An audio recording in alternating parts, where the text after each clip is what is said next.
Friends, ये video में हम बात करेंगे कि एसीएल सर्जरी के कितने समय बाद फुल रिकवरी आती है।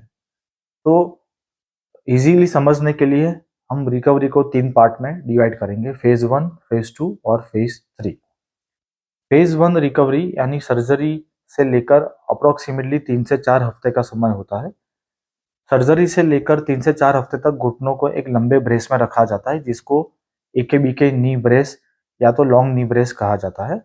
ये ब्रेस में रखने में का कारण ये है कि घुटने को प्रोटेक्शन देना, यानी सर्जरी के इमीडिएटली बाद अगर आप चल रहे हो तो अगर आप गिर गए तो ज़्यादा लोड ना आए और लिगामेंट को चोट ना लगे। ब्रेस के साथ आप दूसरे दिन से ही चल सकते हो। चलने के लिए या तो आपको क्रचिस, स्टिक या तो वॉकर की ज़रूरत पड़ सकती है।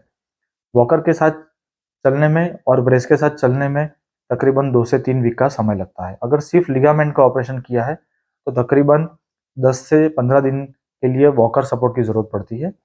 लिगामेंट के साथ साथ मेनिस्कस रिपेयर या तो कार्टिलेज रिपेयर किया गया है तो 10-15 दिन और एक्स्ट्रा वॉकर रखने की जरूरत पड़ सकती है।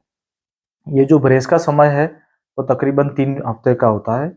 3 हफ्ते के बाद ब्रेस निकल के नी कैप या तो हिंज नी कैप की जरूरत पड़ती है। 3 या 4 हफ्ते बाद दूसरे फेज की शुरुआत होती है, जिसमें आप थोड़ा और मोबिलिटी यूज कर सकते हो। जैसे फर्स्ट फेज की बात करें, फर्स्ट 3 वीक्स में, तो उसमें बहुत एक्सेसिव चलना, ज़्यादा सीढ़ी चढ़ उतर करना, आउटडोर एक्टिविटी करना ये रेकमेंडेड नहीं है। अगर आप डेस्क वर्क करते हो तो आप ऑफिस अराउंड 15 दिन के बाद जा सकते हो, लेकिन सेल्फ ड्राइव आप नहीं कर सकते। आप टैक्सी या किसी के साथ जा सकते हो और डेस्क वर्क कर सकते हो। वर्क फ्रॉम होम अगर है तो आप तो ऑपरेशन के नेक्स्ट डे से ही चालू कर सकते हो। घुटने की जो नी बेंडिंग एक्सरसाइज है वो नेक्स्ट डे से ही चालू की जाती है। यूजुअली हमारे सेंटर में प्रोटोकॉल ऐसा है कि फर्स्ट वीक में हम 30 डिग्री नी बेंड करवाते हैं, सेकंड वीक में 60 और थर्ड वीक में 90। ACL के साथ अगर मेनिस्कस रिपेयर भी किया गया है तो ACL के साथ अगर मेनिस्कस रिपेयर भी किया गया है तो ये ड्यूरेशन लंबा भी हो सकता है। घुटने के मुड़ने की एक्सरसाइज हम 2 हफ्ते बाद भी शुरू करवा सकते हैं अगर ACL के साथ मेनिस्कस रिपेयर भी हुआ है तो। पाँव पे वजन रख के चलने की परमिशन ऑपरेशन के नेक्स्ट डे से ही मिल जाती है अगर सिर्फ लिगामेंट की सर्जरी हुई है।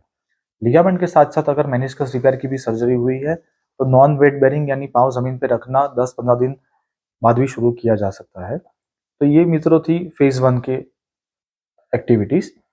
फेज 2 की अगर बात करें तो हम धीरे धीरे 90 डिग्री से ज़्यादा नी बेंडिंग अलाउ करना स्टार्ट कर देते हैं और नी ब्रेस और विदाउट वॉकर चलना स्टार्ट हो जाता है। ये फेज 2 सर्जरी से 3 हफ्ते बाद से लेकर अप्रोक्सीमेटली 2-2.5 महीने तक चलता है। इसमें हमारा टारगेट ये रहता है कि आप इंडिपेंडेंटली चल पाओ, आपके घुटने की लिंपिंग चले जाए, यानी चलने के समय पता ना चले कि आपकी घुटने की सर्जरी हुई है। आप स्टेयर्स क्लाइंबिंग कर पाओ, आप खुद से गाड़ी चला पाओ, धीरे धीरे आप बाहर वॉक पे जा सको, घुटने का स्वेलिंग चला जाए, स्टिफनेस चला जाए और धीरे धीरे स्ट्रेंथ डेवलप होना स्टार्ट हो। तो ये फेज में अराउंड 5 to 6 वीक्स पे हम स्टेशनरी साइकिल चालू करवाते हैं, वॉल सपोर्ट से स्क्वाट्स चालू करवाते हैं, हैमस्ट्रिंग्स, क्वाड्रिसेप्स, काफ मसल, हिप्स वगैरह की स्ट्रेंथनिंग एक्सरसाइज चालू करवाते हैं। और ये फेज ऑपरेशन से अगर काउंट करें तो लगभग लगभग 2.5 से 3 महीने तक चलता है। अगर आपका वर्क एक्सपेक्टेशन बहुत कम है, यानी कि आपको सिर्फ डेस्क पे काम करना है, घर पे काम रहकर काम करना है या तो सिर्फ ड्राइविंग वाला काम करना है और स्पोर्ट्स नहीं खेलना है, तो फेज 2 के अंत तक आपकी ऑलमोस्ट फुल रिकवरी आ जाती है। लेकिन जिनको स्पोर्ट्स खेलना है, जंपिंग वाली एक्सरसाइज एक्टिविटी करनी है, जिम एक्टिविटी करना है, रनिंग करना है, ट्रैकिंग पे जाना है, डांस करना है, तो फेज 3 की एक्सरसाइज, एडवांस लेवल की एक्सरसाइज करना बहुत ज़रूरी हो जाता है।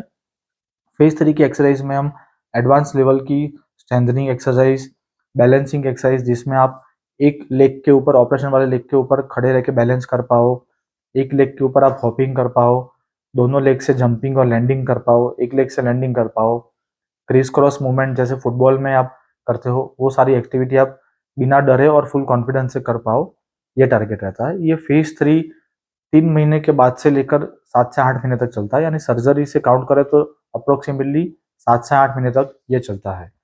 ये तीनों फेज की एक्सरसाइज आपने अच्छे से कवर कर ली तो आपकी फुल रिकवरी आ जाती है। उसके बाद आपको कॉन्फिडेंस भी आ जाता है, आपको कोई भी आउटडोर एक्टिविटी जैसे स्पोर्ट्स खेलना, ट्रैकिंग करना, साइकिलिंग, रनिंग, स्विमिंग वगैरह सब आप कर सकते हो।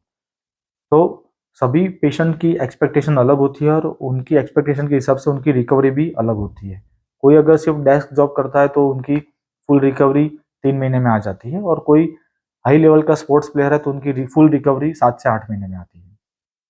तो फ्रेंड्स, मैं आशा रखता हूँ कि ये वीडियो में आपको ज़रूरी इन्फॉर्मेशन मिली होगी। फिर भी अगर आपको कोई डाउट है, क्वेश्चन है, तो आप हमें लिख के भेज सकते हो। धन्यवाद।